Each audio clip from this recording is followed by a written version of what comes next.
Boiler Installation Specialists. Right, okay, today in a garage, just changing the boiler, regular boiler. Regular for regular. I'm going to take out this Potterton Netaheat.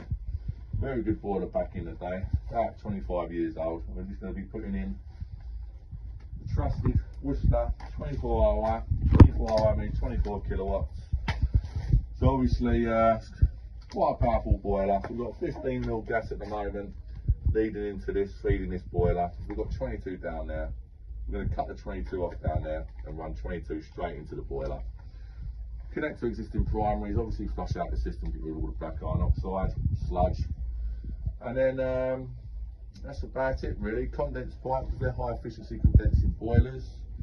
They produce condensed water, so that drops back down into the boiler. It's got down to the waste pipe. I've got a waste pipe just down there, 1.5 inches. Put a clamp on that, so that sorts out the condensed water straight into the drain. And that's about it really. So the wiring's easy. Now currently I haven't got a room thermostat, so I'm going to put in a wireless room thermostat, so we don't see no cables or anything.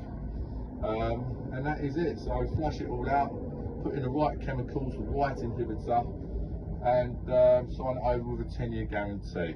Obviously put an essential heating Worcester filter on the system as well, which will go on the return pipe, so it circulates, hits the filter before it hits the heat exchanger. So all protected, 10 years, all signed off, and all ready for the winter. Brilliant.